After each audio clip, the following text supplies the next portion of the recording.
모래와 돌이 흩날리는 사막 한가운데 이상할 만큼 곧게 뻗은 도로가 있습니다. 그 도로의 끝에는 수천 년 동안 바람이 닿지 않은 벽돌이 남아있죠.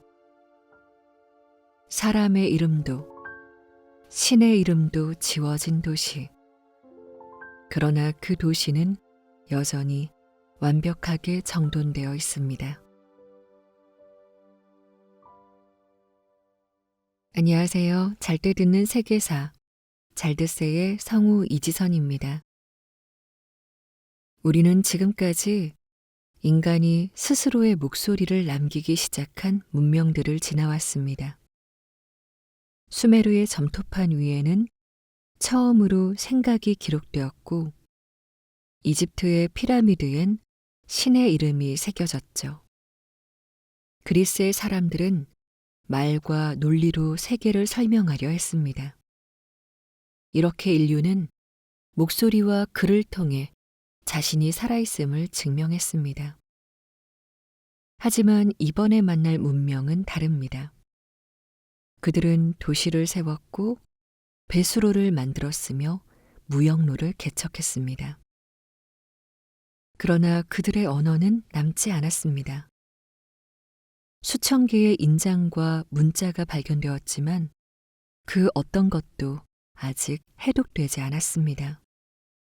왕의 이름도 신의 이름도 전쟁의 기록도 없죠. 그럼에도 이 도시는 분명히 존재했습니다. 도로는 정확히 직각으로 교차했고 하수로는 집집마다 이어져 있었습니다. 돌로 반듯하게 쌓인 공중 목욕탕, 바람의 방향까지 계산해 지어진 곡물 창고까지. 누가 명령하지 않았는데도 모두가 약속이라도 한 듯 정돈되어 있었습니다. 기록은 사라졌지만 질서는 남은 문명. 이곳이 바로 인더스입니다. 히말라야에서 녹은 눈이 거대한 강이 되어 흘러내리던 땅. 그 물줄기는 수천 년 전 인류에게 새로운 터전을 주었습니다. 그들은 강의 리듬에 맞춰 농사를 짓고 물길을 따라 도시를 세웠죠. 하라파와 모헨조다로, 이름조차 후대 언어로 붙여진 침묵의 도시들입니다. 이 문명에서는 전쟁의 자취를 찾기 어렵습니다. 도시는 흙벽돌로 지어졌지만 그 벽엔 무기의 자국이 없습니다.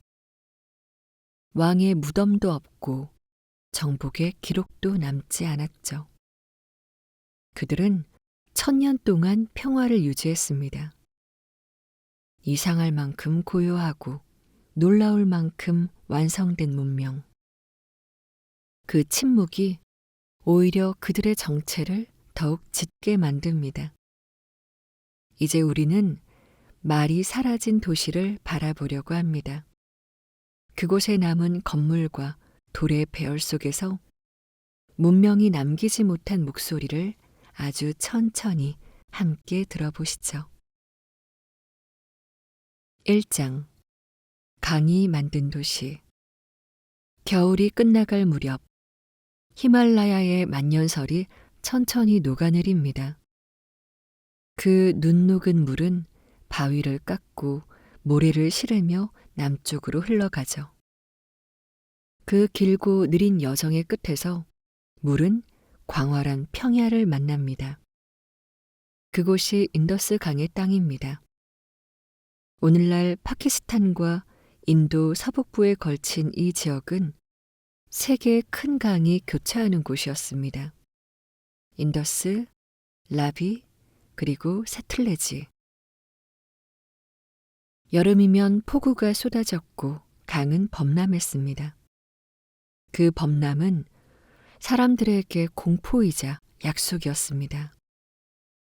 강이 넘칠 때마다 땅은 새로워졌고 그 위에 삶이 이어졌죠. 사람들은 강의 주기를 관찰했습니다.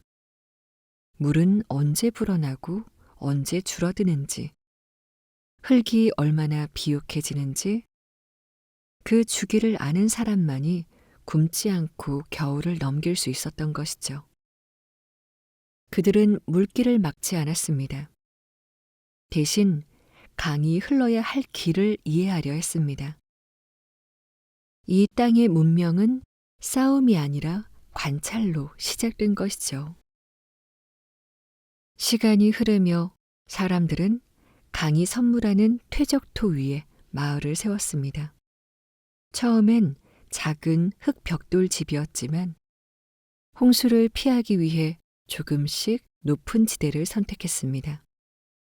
그리고 언젠가 강의 물줄기 위에 도시가 생겨납니다. 그 이름이 하라파였습니다. 하라파는 인류가 강과 함께 세운 가장 오래된 도시 중 하나입니다. 기원전 2600년 무렵 수만 명이 넘는 사람들이 그곳에 살았습니다. 도시의 중심엔 곡물을 저장하는 창고가 있었고 사람들은 주변의 평야에서 밀과 보리를 재배했죠. 그들이 남긴 씨앗과 도구는 지금도 흙 속에서 발견됩니다. 돌로 만든 낫, 구리로 만든 곡식 절단기, 그리고 손으로 빚은 항아리들. 모두 강의 물과 흙에서 태어난 것이었습니다. 이 도시에서 삶의 중심은 물이었습니다. 하루의 시작은 물을 깃는 일로 시작됐고 저녁에는 강가의 바람이 사람들을 식혀주었죠. 아이들은 물가에서 놀았고 어른들은 강의 깊이를 살피며 내일의 날씨를 예측했습니다. 그들에게 강은 신이 아니라 생명의 리듬 그 자체였습니다. 하라파에서 남쪽으로 수백 킬로미터 떨어진 곳엔 또 다른 도시가 있었습니다. 모헨조다로. 죽은 자의 언덕이라는 뜻을 가진 이름이지만 이 이름은 훨씬 후대의 언어로 지어진 이름입니다. 그 당시 사람들에게 이곳은 강이 준 삶의 중심지였죠. 홍수가 잦았던 이 지역에서 사람들은 도시를 높이 쌓고 강의 방향에 맞춰 도로를 냈습니다. 이것은 단순한 정착이 아니라 강의 성질을 이해한 기술이었습니다. 강의 흐름은 일정하지 않았습니다. 어떤 해에는 비가 너무 적었고 또 어떤 해에는 물이 넘쳐났죠. 그러나 사람들은 포기하지 않았습니다. 그들은 흙의 색과 강바닥의 흔들림을 보고 다음 해의 홍수를 예측했습니다. 물은 위험했지만 동시에 그들의 예언이 가능했던 세계였습니다. 홍수가 지나간 자리에 남은 검붉은 흙은 그들의 밥상이자 건축 재료였습니다. 벽돌 하나하나에는 강의 퇴적물이 섞여 있었고 그 속에는 히말라야의 돌가루가 들어 있었죠. 즉, 인더스의 도시는 산의 기억을 품고 있었던 셈입니다. 이 시기 인더스 사람들은 철이 아니라 구리와 청동을 주로 사용했습니다. 그 금속은 강의 지류 근처에서 채취되었고 작은 도구로 가공되어 농기구나 장신구로 쓰였습니다. 그들은 메소포타미아 사람들처럼 거대한 신전을 세우지 않았지만 자신들의 손으로 강의 선물을 다듬어 삶의 도구로 만들었습니다. 물은 돌을 녹이고 사람은 그 돌로 생명을 이어갔던 것입니다. 이 시기의 인더스강 유역은 서쪽의 메소포타미아, 동쪽의 황하보다 훨씬 더 조용하고 온화했습니다. 사막과 초원이 교차하는 이 땅은 외적의 침입이 드물었고 자연과 인간이 일정한 거리를 유지하며 공존할 수 있었습니다. 그래서 이 지역의 문명은 전쟁보다 기술로 성장했던 것이죠. 물기를 다스리는 기술, 흙을 굽는 기술, 그리고 계절을 읽는 기술이 그것이었습니다. 지금까지 발견된 인더스 유역의 유적은 하라파와 모헨조다로를 비롯해 약 1000곳이 넘습니다. 놀랍게도 그 대부분의 유적이 서로 비슷한 방향과 구조를 가지고 있습니다. 이는 단순한 우연이 아니죠. 강의 흐름이 같았기 때문입니다. 즉, 그들의 도시 구조는 강이 만든 지도 위에 그려진 문명이었습니다. 이처럼 인더스 문명의 뿌리는 인간의 의지보다 자연의 리듬에 더 가깝습니다. 그들은 신의 뜻이나 왕의 명령으로 도시를 세우지 않았죠. 홍수와 가뭄, 바람과 계절이 그들에게 도시의 형태를 알려주었습니다. 그들은 강의 언어를 들을 줄 아는 사람들이었습니다. 하지만 물은 언제나 약속을 바꾸는 존재였죠. 강은 조금씩 길을 바꿔 흘렀고 어떤 마을은 순식간에 물에 잠겼습니다. 그러나 그때마다 사람들은 새로운 터를 찾아 나섰습니다. 그래서 인더스의 도시는 한자리에 머물지 않았습니다. 강이 이동하면 사람도 이동했습니다. 문명은 고정된 공간이 아니라 강을 따라 흐르는 생명이었던 것이죠. 오늘날 위성 사진으로 보면 고대 인더스 강의 옛 자취가 사막 한가운데 길게 남아 있습니다. 한때 물이 흘렀던 자리엔 모래가 쌓이고 그 위에 새로운 마을이 세워졌습니다. 그 모래 아래 인더스 사람들의 삶이 잠들어 있는 것이죠. 이 문명은 수천 년 전 이미 물의 순환 위에 인간의 질서를 세운 첫 번째 시도였습니다. 강의 법칙을 읽어낸 사람들이 하라파와 모헨조다로를 세운 것이죠. 그리고 지금 우리가 듣고 있는 그 흑벽돌 도시의 시작. 다음 장에서는 누가 이 도시를 만들었는가에 대한 이야기로 이어집니다. 왕도, 제사장도, 기록도 없던 도시의 건축 원리를 함께 살펴보시죠. 2장 도시의 설계자들. 하라파와 모헨조다로의 도시를 바라보면 가장 먼저 눈에 들어오는 것은 정확함입니다. 이 도시는 누군가의 계획 아래 모든 것이 미리 그려진 듯한 질서를 지니고 있죠. 지금도 그 유적으로 발걸음을 옮기면 도시의 선이 한치의 오차 없이 맞물려 있다는 것을 느낄 수 있습니다. 도로는 동서남북으로 곧게 뻗었고 건물은 동일한 방향을 향하고 있습니다. 벽돌 하나의 크기까지도 일정했습니다. 이 도시는 분명 계획된 도시였습니다. 하지만 그 계획을 세운 이의 이름은 어디에도 없습니다. 왕도 없고 장군도 없고 건축가의 흔적도 남지 않았죠. 그런데도 도시는 이상할 만큼 질서 있게 이어져 있습니다. 하라파의 도시는 두 구역으로 나뉘어 있습니다. 높은 언덕 위에는 넓은 건물과 공공시설이, 그 아래 평지에는 거주 구역이 펼쳐져 있죠. 후대 역사가들은 이 높은 지대를 시타델, 즉 성체라고 불렀습니다. 하지만 그곳엔 성벽도 왕의 거처도 없었습니다. 그 높이는 단지 강의 범람을 피하기 위한 지형적 선택이었을 뿐입니다.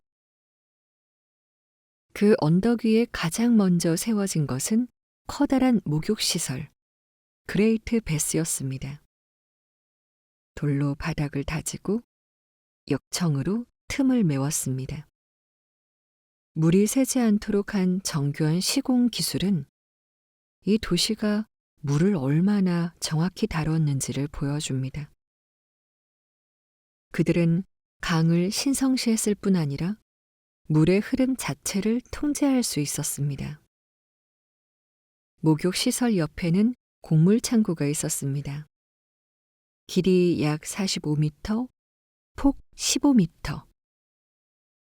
바닥은 공기의 흐름을 위해 살짝 띄워져 있었고 바람이 자연스럽게 들어올 수 있도록 벽이 뚫려 있었습니다.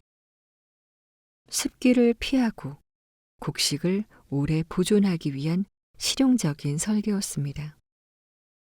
도시 전체가 바람과 물의 길을 계산해 만들어졌던 셈이죠. 하라파의 거리폭은 약 9m. 모헨조다로의 중심 도로는 10m에 달했습니다. 그 도로의 양쪽엔 배수로가 나란히 뻗어 있었고 각 가정의 하수관이 거기에 연결되어 있었습니다. 이 배수로는 벽돌로 정교하게 쌓여 있었고 부분마다 점검용 뚜껑까지 덮여 있었습니다. 청소와 관리까지 고려된 구조였던 것이죠. 이 정도의 위생 체계를 갖춘 도시는 고대 세계에서 인더스가 거의 유일했습니다. 이집트의 도시들은 신전 중심으로, 메소포타미아의 도시들은 성벽 중심으로 설계되었지만 인더스의 도시는 물의 흐름과 사람의 생활을 중심으로 구성되었습니다. 도시의 목적이 권력이 아니라 삶의 효율이었던 셈입니다. 주거지의 건물들은 대부분 2층 구조였습니다. 벽돌의 규격은 놀라울 만큼 일정했습니다. 30cm, 15cm, 10cm의 비율. 이 비율은 수백 킬로미터 떨어진 다른 도시에서도 같습니다. 이는 단일한 기준과 계획이 있었다는 뜻입니다. 어떤 중앙의 권력이든 혹은 공유된 전통이든 그들은 같은 규칙을 따르고 있었던 것입니다. 집집마다 우물이 있었고 배수관이 연결되어 있었습니다. 물은 들어오고 나갔습니다. 도시는 살아있는 유기체처럼 숨을 쉬었습니다. 이 도시의 벽돌은 모두 흙을 구워 만든 소성 벽돌이었습니다. 기온과 시간을 정확히 조절해야 균일한 단단함이 나오죠. 이곳은 돌과 벽돌이 아니라 시간과 수학으로 지은 도시였던 것입니다. 그들은 흙의 수분과 온도의 관계를 알고 있었습니다. 벽돌 하나하나에 동일한 열이 전달되도록 가마를 설계했을 것입니다. 불의 온도를 다루는 감각은 그 문명의 정밀함을 말해주죠. 도로의 교차점에는 작은 돌기둥이 세워져 있습니다. 곡식이나 벽돌을 실은 수레가 모퉁이를 돌 때 벽을 손상시키지 않기 위한 장치였죠. 이 사소한 배려 하나가 이 도시가 얼마나 실용적이었는지를 보여줍니다. 화려함 대신 편의, 장식 대신 질서. 이것이 인더스의 미학이었습니다. 모헨조다로의 중심 구역에는 행정 혹은 공동 작업을 위한 넓은 건물이 있습니다. 여러 개의 방이 이어진 이 건물은 어떤 통치자의 궁전이라기보다 물자와 문서를 다루는 공동의 장소로 보입니다. 즉, 이 도시는 명령보다는 관리로 운영되었던 것으로 보이죠. 이 도시가 놀라운 이유는 모든 것이 누가 시켰는가가 아니라 어떻게 작동했는가로 설명된다는 점입니다. 도로의 폭, 건물의 높이, 벽돌의 규격, 심지어 하수로의 경사도까지 계산되어 있었습니다. 그들은 왕의 무덤보다 배수로의 깊이를 더 정확히 측정했습니다. 강의 흐름을 따라 세워진 도시들은 시간이 지나도 같은 구조를 유지했습니다. 하라파에서 수백 킬로미터 떨어진 로탈과 칼리반 간에서도 벽돌 규격과 거리폭은 거의 같습니다. 이것은 단순한 모방이 아니라 공통된 원리를 공유한 결과입니다. 그렇다면 이 질서를 만든 사람들은 누구였을까요? 왕도 제사장도 아닌 이름 없는 기술자들. 그들은 통치가 아닌 계산으로 도시를 완성했습니다. 하라파와 모헨조다로는 서로 다른 도시였지만 동일한 규칙으로 세워졌습니다. 이 말은 인더스의 도시들이 서로 연결된 일종의 연합체였음을 암시합니다.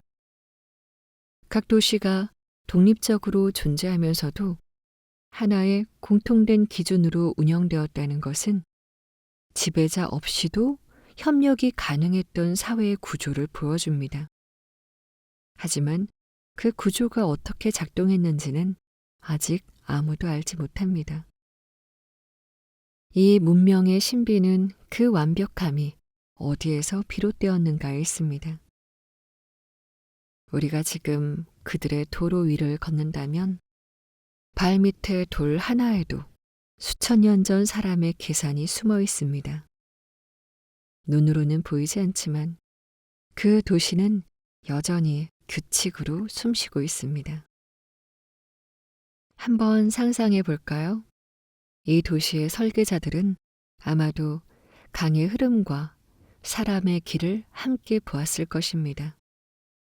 물이 멈추면 도시도 멈추고 물이 흐르면 사람도 움직였으니까요. 그들은 인간의 삶을 강의 구조 안에 끼워 넣었습니다. 이제 우리는 알게 됩니다. 문명은 단지 큰 건물을 세우는 일이 아니라 사람의 움직임과 자연의 호흡을 한 도시간에 맞추는 일이라는 것을요. 인더스의 도시는 그 가장 오래된 예시였습니다.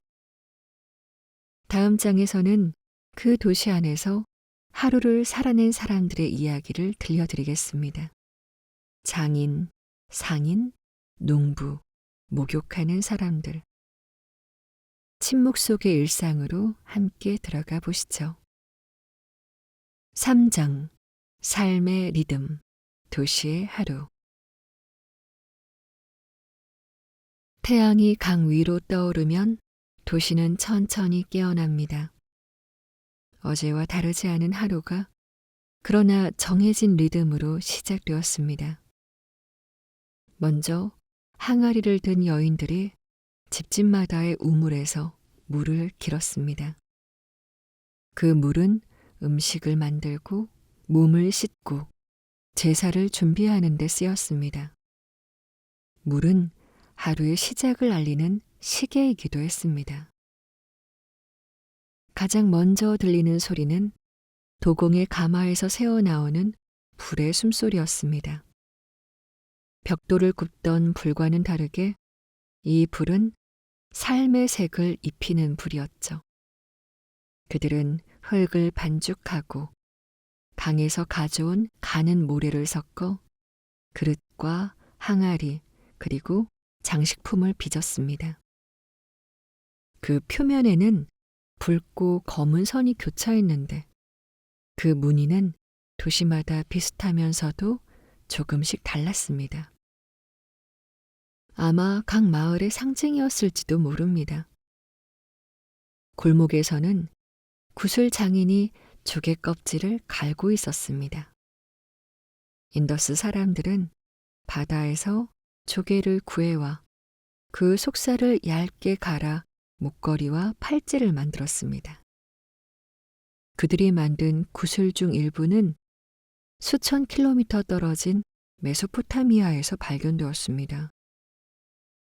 이 도시의 상인들이 먼 서쪽의 도시들과 조용히 무역을 하고 있었다는 증거입니다. 하라파의 항구 도시 루탈에선 배가 드나드는 소리가 들립니다. 그곳에는 물이 드나드는 인공 선착장, 세계 최초로 추정되는 도크 시설이 있었다고 합니다. 그들은 바다의 밀물과 썰물을 이용해 배를 띄우고 내리는 방식을 알고 있었습니다. 물의 흐름을 읽는 감각은 강에서뿐 아니라 바다에서도 이어졌습니다. 도시 안쪽에는 직공들의 구역이 있었습니다. 그들은 면을 실로 만들고 옷을 짰습니다. 이 시기의 인더스인들은 이미 면화를 사용했습니다. 이는 세계 최초의 섬유로 알려져 있기도 하죠. 그 옷감은 단순했지만 시원했고 습한 강가의 바람에도 잘 마르는 재질이었습니다. 낮이 되면 시장거리에 사람들이 모여듭니다. 도시의 중심에는 왕궁이 없었지만 사람들이 모여 물건을 사고 파는 공간은 있었습니다. 거리에는 돈이 아니라 물건이 오고 갔죠. 곡물 한 대와 구슬 한 묶음, 구리칼 한 자루와 면포 한 필이 바뀌었을 겁니다. 그때마다 장인들은 작은 인장을 눌러 거래를 표시했습니다.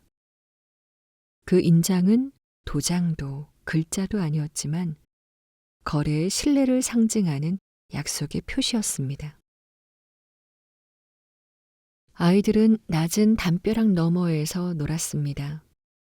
그들이 만든 작은 점토 장난감, 바퀴 달린 수레, 동물 모양의 인형, 지금도 그 흔적이 남아 있습니다.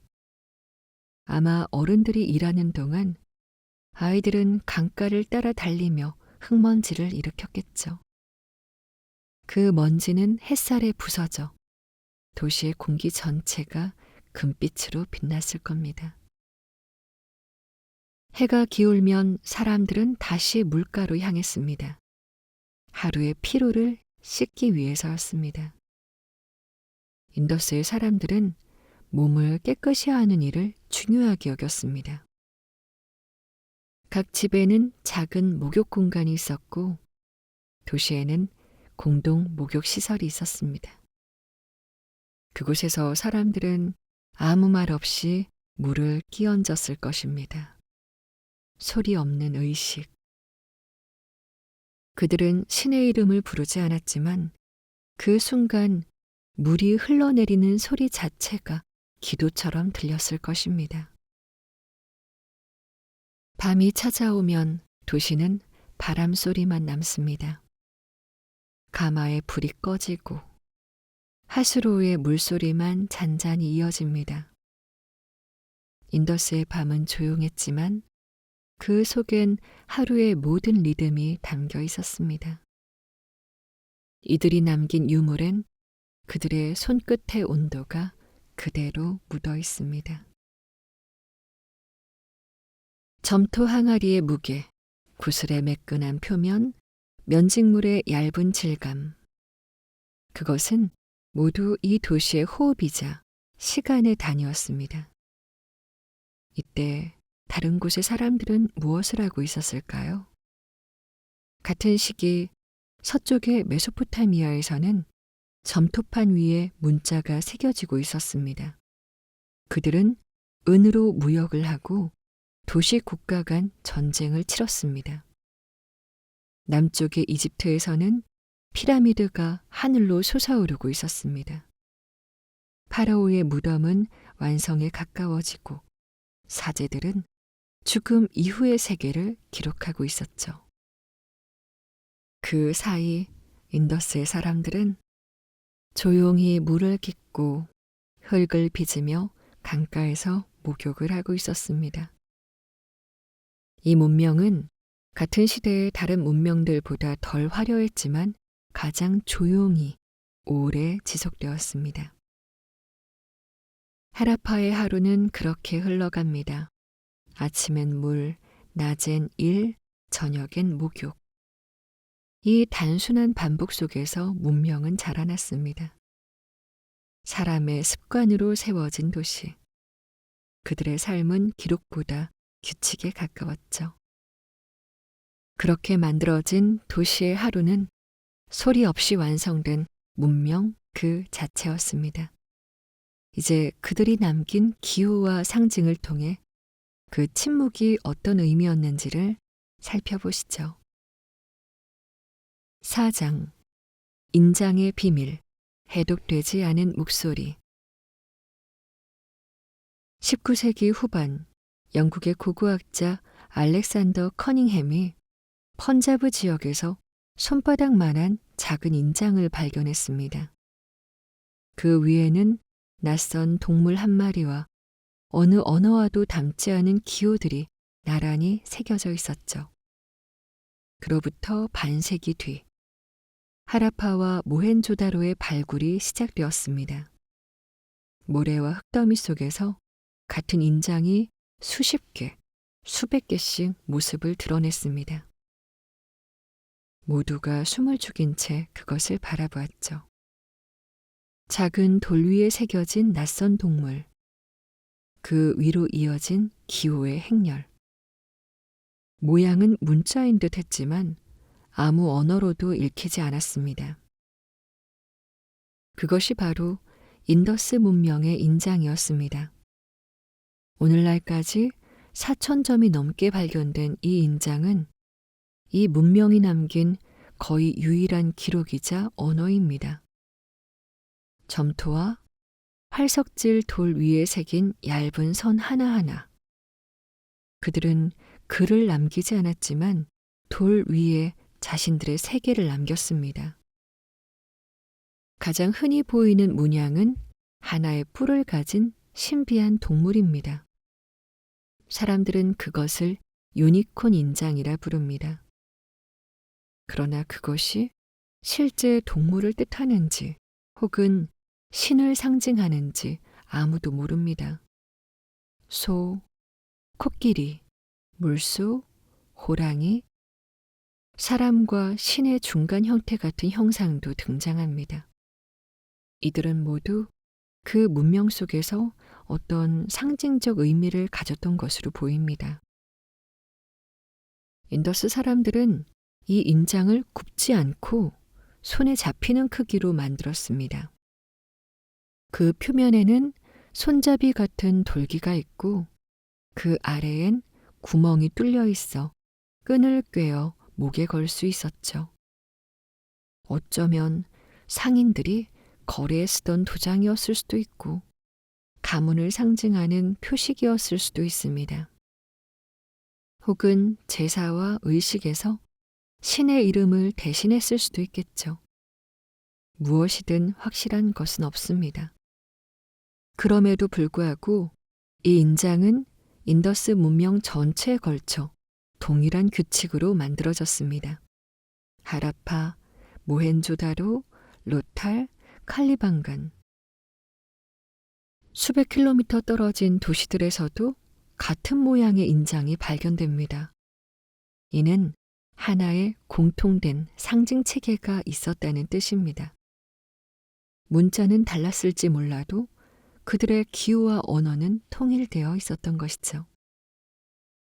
이 인장 위에는 약 400여 종의 기호가 사용되었습니다. 짧게는 3자, 길게는 20자 정도. 어떤 것은 오른쪽에서 왼쪽으로, 어떤 것은 왼쪽에서 오른쪽으로 새겨져 있습니다. 즉, 아직 읽는 방향조차 확실하지 않습니다. 기호의 모양도 다양합니다. 물고기, 화살, 사람, 사다리, 물결, 나뭇잎 모양. 이 모든 것이 의미를 품고 있었을 텐데 지금은 그 뜻을 잃은 껍질만 남아 있습니다. 20세기 이후 수많은 학자들이 이 문자를 해독하려 했습니다. 어떤 이는 이 언어가 드라비다어족의 조상일 것이라 말했고, 어떤 이는 사라진 고대의 별도 언어라 주장했습니다. 컴퓨터 분석과 통계학이 동원되었지만 그 어떤 이론도 결정적이지 못했습니다. 문자의 길이가 짧고 반복 구조가 적기 때문입니다. 우리는 아직도 그들의 말을 한 문장도 읽지 못합니다. 이해할 수 없는 문자, 하지만 그 모양을 들여다보면 그들이 무엇을 중요하게 여겼는지는 희미하게 느껴집니다. 많은 인장에 물소와 황소가 새겨져 있습니다. 강의 범람과 풍요를 상징했을지도 모르죠. 또 어떤 인장에는 사람이 제단 앞에 서 있고 그 뒤에는 나무와 동물이 그려져 있습니다. 그 나무는 아마 생명의 나무, 즉 재생과 순환을 의미했을 겁니다. 이 문명의 중심에 강과 생명의 개념이 있었다는 사실을 우리는 이 작은 인장에서 읽을 수 있는 것이죠. 때로는 신처럼 보이는 인물상이 새겨진 것도 있습니다. 무릎을 세우고 내 방향으로 얼굴을 돌린 채 앉아있는 존재. 그는 짐승의 뿔을 쓰고 주위엔 동물들이 둘러 있습니다. 어떤 학자들은 이것을 프로토시바라 부릅니다. 후대 인도의 신 시바의 원형일 수도 있다는 뜻이죠. 그가 생명과 파괴, 명상과 힘을 함께 상징했다면 이 인장은 종교와 철학의 기원을 동시에 품은 셈입니다. 이 작은 돌판 하나가 무역, 신앙, 행정, 예술의 기능을 모두 지녔을 수도 있습니다. 이것이 바로 인더스의 신비입니다. 왕이 없었기에 언어가 질서를 대신했습니다. 그리고 그 언어가 바로 이런 기호들이었죠. 한 가지 더 주목할 점은 이 인장들이 결코 개인의 권력을 과시하지 않는다는 것이었습니다. 금이나 보석 대신 대부분은 회색 돌이나 점토로 만들어졌습니다. 그 표면은 번쩍이지 않고 차분히 빛을 머금었습니다. 이 문명의 미학은 화려함이 아니라 절제에 있었습니다. 그 절제 속에 문명은 자신을 숨겼습니다. 어쩌면 그들은 말을 믿지 않았던 사람들일지도 모릅니다.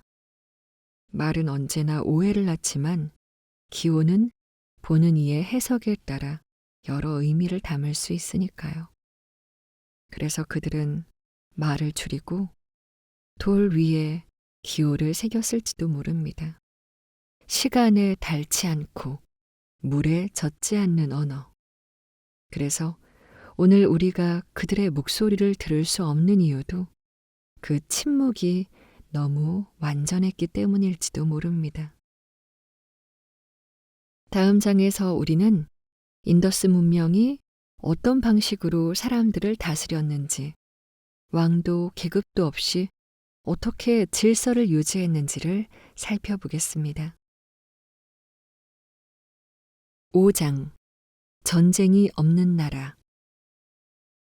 고대 문명에서 평화란 흔한 단어가 아닙니다. 대부분의 도시는 방어벽으로 둘러싸였고 무기는 권력의 상징이었죠. 그러나 인더스의 도시에는 성벽이 없었습니다. 있다 해도 그 벽은 외적을 막기 위한 것이 아니라 강의 범람을 막기 위한 제방이었습니다. 이 문명의 유적에서는 무기가 거의 발견되지 않았습니다. 돌도끼나 구리 단검이 드물게 나오지만 그것들은 사냥용으로 보입니다. 메소포타미아의 전차, 이집트의 창, 중국의 청동검이 활약하던 시기에 이곳의 사람들은 흙벽돌로 집을 짓고 가마에 불을 지피고 있었습니다. 그들의 힘은 전투가 아니라 조율에 있었습니다. 이들은 서로 다른 도시들 사이에서도 싸우지 않았습니다. 하라파, 모헨조다로, 로탈, 칼리방간, 이 넓은 지역의 도시들이 서로 다른 이름을 가졌지만 하나의 규칙과 비율을 따랐습니다. 벽돌의 크기, 거리의 폭, 물길의 설계가 같았다는 것은 경쟁이 아니라 협력이 존재했다는 증거입니다. 고고학자들은 인더스 문명을 계약의 사회라 부르기도 합니다. 왕의 법이 아니라 사람들 사이에 협의로 유지된 사회. 공동 창고가 있었고 공동 배수로가 있었으며 모든 집이 거의 같은 크기의 벽돌로 지어진 사회. 이 균질함은 우연이 아닙니다. 그들은 자신들의 삶을 일정한 틀 속에서 평등하게 정돈해 두었던 것이죠. 무덤에서도 같은 특징이 보입니다. 이집트의 왕들은 거대한 피라미드를 쌓았고 메소포타미아의 귀족들은 금으로 장신구를 만들었지만 인더스의 무덤은 단순했습니다. 묘비 명도, 부장품의 화려함도 없습니다. 남겨진 것은 흙 항아리 한두 개, 그리고 작게 접은 옷감 정도였습니다. 그들은 죽음 앞에서도 서열을 두지 않았던 것이죠. 도시의 어느 구역을 봐도 왕의 궁전으로 추정되는 건물은 없습니다. 시타델, 성체라 불린 높은 언덕 위에도 신전을 의미하는 상징은 없습니다. 그곳은 공물을 저장하거나 제사를 준비하거나 공동의 회의를 열던 장소였을 가능성이 높습니다. 즉, 통치의 중심이 아니라 공동의 관리 중심이었던 것이죠. 이런 구조는 세계사적으로도 매우 이례적입니다. 거대한 문명이 유지되려면 보통 강력한 중앙 권력이 필요합니다. 하지만 인더스에는 그 흔적이 없습니다. 그럼에도 도시는 붕괴하지 않았죠. 이상하게도 모든 것이 자연스럽게 유지되었습니다. 어쩌면 그들의 권력은 명령이 아니라 공동체적 감각에 있었을지도 모릅니다. 인더스의 사람들은 조용한 질서를 만들 줄 알았습니다. 거리의 폭이 일정했던 이유, 벽돌의 비율이 같았던 이유, 모든 집에 우물이 있었던 이유, 그것은 누가 지시해서가 아니라 모두가 그것이 옳다고 느꼈기 때문일 것입니다. 그 감각은 인더스 문명에서는 법보다 강했던 것이죠. 그들의 도시에서는 지배자와 피지배자를 구분할 근거가 없습니다.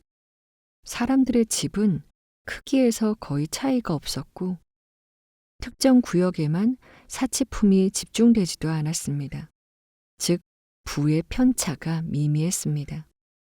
물론 모든 사람이 완전히 같았을 리는 없겠지만 사회가 불평등을 드러내는 장치를 의도적으로 만들지 않았다는 점이 중요합니다. 이 문명에선 힘의 표식도 없습니다. 신전, 무기, 왕의 문장 같은 것들 말입니다. 그 대신 남은 것이 인장입니다. 거래와 신앙의 상징이자 서로의 약속을 대신한 작은 표식. 그것이 이 사회가 작동하는 방식이었습니다. 만약 우리가 이 도시를 직접 거닐 수 있다면 어느 누구도 남보다 높은 곳에 앉아 있지 않을 것입니다. 사람들은 같은 길 위에서 같은 물을 길었고 같은 햇빛 아래에서 일을 했을 것입니다.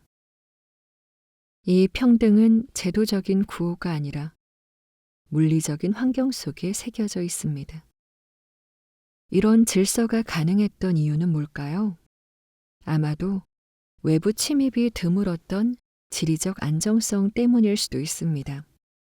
사방이 산과 사막으로 둘러싸인 평야. 그곳에는 정복의 욕망보다 생존의 협력이 더 중요했을 것입니다. 강의 물을 함께 나누지 않으면 도시는 유지되지 않았습니다. 협력이 곧 생존이었던 사회. 이것이 인더스의 근본 원리였겠죠. 다툼 없이도 경쟁이 가능하다는 것을 보여준 인더스 문명. 힘으로 다스리지 않아도 사람이 스스로 질서를 지킬 수 있다는 믿음. 그 믿음이 1000년 가까이 이 사회를 지탱했습니다. 오늘날 우리가 남긴 유적을 통해 이들의 정치 제도를 완전히 이해할 수는 없습니다. 하지만 한 가지는 분명합니다. 전쟁이 없는 나라.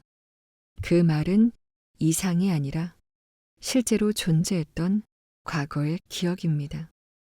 그 귀중한 예를 인더스 문명이 남긴 것이죠. 다음은 인더스의 도시가 어떻게 조용히 사라져 갔는지를 함께 만나보겠습니다. 6장 붕괴의 조짐, 강이 떠나다. 도시는 조용히 무너졌습니다. 어떤 왕도 패배를 선언하지 않았고 불타는 성벽도 없었습니다. 인더스 문명의 쇠퇴는 전쟁이 아닌 기후와 강의 변심으로 시작되었습니다. 기원전 1900년 무렵 하라파와 모헨조다로의 도시는 서서히 비워지기 시작했습니다.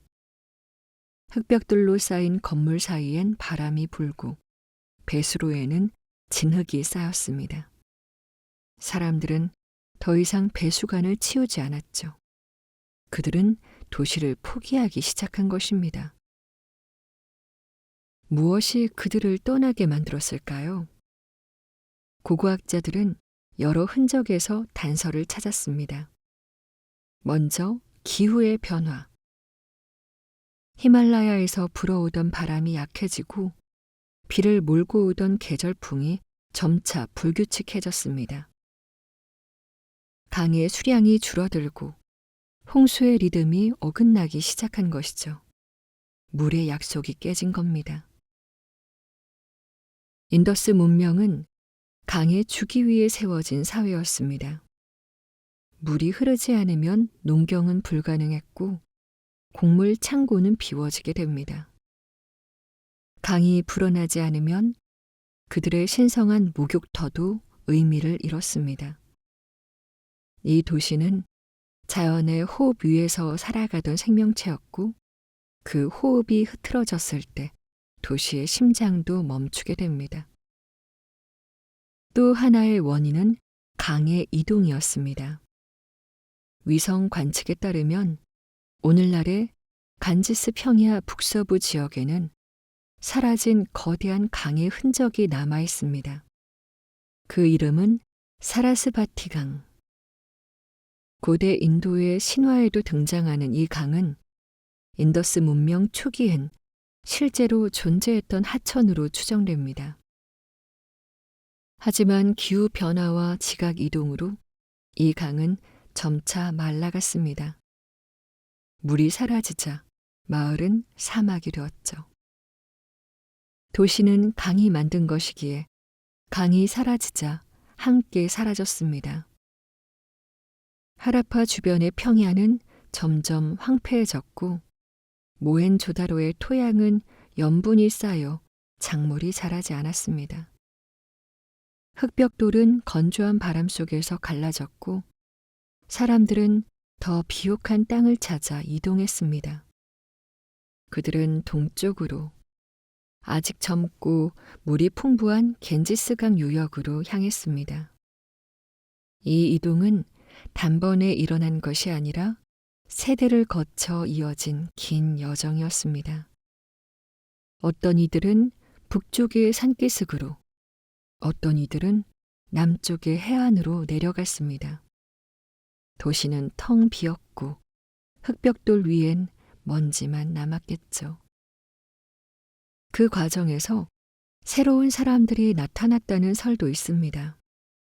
북쪽 초원지대에서 이동해온 아리아인들입니다. 그들은 전차와 말을 다룰 줄 알았고 새로운 언어와 신화를 지니고 있었습니다. 그러나 그들이 인더스의 멸망을 초래했다는 확실한 증거는 없습니다. 인더스는 이미 내부의 침묵 속에서 무너지고 있었습니다. 아리아인은 단지 사라져가는 문명의 자리를 이어받았을 뿐일지도 모릅니다. 폐허로 남은 도시는 빠르게 잊혀져 갑니다. 홍수에 무너진 집터 위로 새로운 사람들이 들어와 농사를 지었습니다. 그들은 이전 세대의 유물을 신기하게 바라봤지만 그 의미는 몰랐겠죠.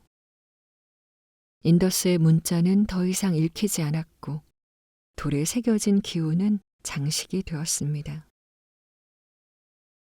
이 문명은 소리 없이 사라졌습니다. 흔히 문명의 붕괴라 하면 폭력과 파괴를 떠올리지만 인더스의 붕괴는 달랐습니다. 그것은 마치 계절이 바뀌는 것처럼 조용하고 서서히 찾아왔습니다. 무너진 벽돌 사이로 풀이 자라났고 새가 둥지를 틀었습니다. 문명의 마지막은 파괴가 아니라 자연으로의 귀환이었습니다. 고고학자들은 이 도시의 마지막 흔적에서 특이한 층을 발견합니다. 그들은 그것을 붕괴층이라 부릅니다. 그곳엔 불탄 흔적도 무기 자국도 없습니다. 단지 먼지와 진흙 그리고 사람의 발자국이 겹겹이 남아있을 뿐입니다. 그 발자국은 마지막으로 도시를 걸어나간 사람들의 것이었겠죠. 다음 장에서 우리는 인더스 문명이 남긴 여운과 그 침묵이 후대 인도의 사상과 종교로 어떻게 이어졌는지를 정리해 보겠습니다. 7장 침묵의 도시. 햇빛이 비스듬히 내려앉은 평야 한가운데 돌과 흙만이 남은 언덕이 있습니다. 그곳이 모헨조다로, 한때 수만 명이 살던 도시의 자리입니다. 이 도시는 말없이 서 있습니다. 어떤 비문도, 어떤 이름도 새겨져 있지 않지만 그 침묵이 오히려 모든 것을 말해줍니다. 사람이 떠난 뒤에도 공간은 여전히 그들을 닮아 있습니다. 마치 주인이 떠난 방의 공기가 그 사람의 체온을 기억하듯 이 땅의 공기에도 인더스 사람들의 호흡이 남아있는 듯합니다. 모헨조다로의 길을 걷다 보면 벽돌 위에 남은 손자국 하나를 만납니다. 누군가 젖은 진흙을 쌓다 그대로 굳은 흔적. 그 손자국은 이렇게 말하는 듯합니다. 우리가 여기 있었다. 그 한마디조차 남기지 못했지만 그들의 손이 이미 그 말을 대신했습니다. 그로부터 오랜 세월이 흘렀습니다. 사람들은 인더스의 존재를 잊었죠. 세계는 오랫동안 메소포타미아를 인류 최초의 문명으로 믿고 있었죠. 그러나 1920년대 하라파의 흙 속에서 벽돌과 인장이 모습을 드러냈을 때 세상은 놀랐습니다. 인류의 역사가 생각보다 훨씬 오래되었다는 사실을 그제서야 깨달은 겁니다. 그 발견을 이끈 사람은 인도 고고조사국의 데이아람 사하니 그리고 라카알다스 반자르지였습니다. 그들이 파낸 흙더미 속에서 메소포타미와 나란히 설 문명이 드러났습니다. 존 마셜경의 보고와 함께 인더스는 세상의 지도 위로 돌아왔습니다. 그 순간 인류의 역사는 새로 쓰이기 시작했죠. 문명은 하나가 아니었다. 이 간단한 사실이 세상을 바꾸었습니다. 그 이후 사람들은 다시 물었습니다. 그들은 왜 이렇게 조용했을까? 기록을 남기지 않은 이유는 뭘까? 신의 이름조차 새기지 않은 이유는 무엇이지? 그 침묵은 여전히 수수께끼지만 이제는 답이기도 합니다. 그들은 말보다 질서를, 지배보다 조화를 믿었던 것이죠. 목소리 대신 도시의 비율로 자신을 표현했고 말 없이 문장으로 세계를 세웠습니다. 그래서 인더스의 침묵은 사라짐이 아니라 변화의 다른 이름이었습니다. 그들이 남긴 생각은 동쪽으로 옮겨가 겐지스 강의 노래, 즉 베다로 다시 태어납니다. 강이 생명을 주고 불이 정화를 이루는 세계. 그 사상이 이제는 신의 찬가 속으로 옮겨간 것이죠. 도시의 질서가 사라진 자리에 의식의 질서가 생겼습니다. 그것이 인도의 종교와 철학, 사상의 뿌리가 되었습니다. 오늘날 인도의 제사, 요가, 명상 속에는 그 그림자가 희미하게 남아 있습니다. 몸을 씻고 바닥에 앉아 숨을 고르는 그 행위. 모헨조다로의 목욕탕에서 시작된 인간의 오래된 의식일지도 모르겠습니다. 그들은 신의 이름 대신 청결과 평온으로 경건함을 표현했습니다. 그 전통이 지금까지도 이어져 오고 있는 것 아닐까요? 구대의 다른 문명들이 권력과 전쟁으로 자신을 증명했다면 인더스는 침묵으로 자신을 증명했습니다. 그들은 말하지 않아도 되는 세계를 살았습니다. 그 조용한 세계는 어쩌면 인간이 이룰 수 있는 가장 평화로운 문명의 형태였는지도 모릅니다. 에필로그. 강이 떠난 자리 바람이 불어오고 있습니다. 사람들은 그 바람의 방향을 따라 동쪽으로 걸어갑니다. 그곳에는 아직 젊은 강, 겐지스가 기다리고 있죠. 그들은 다시 그곳에서 농사를 짓고 불을 피우며 새로운 신의 이름을 부르기 시작합니다. 인더스의 침묵은 그곳에서 노래가 되었고 도시는 제사의 장소로 바뀌게 됩니다. 이제 문명은 강의 도시에서 신의 세계로 옮겨갑니다. 다음 시간 강이 사라지고 신들이 돌아오다. 인도의 탄생.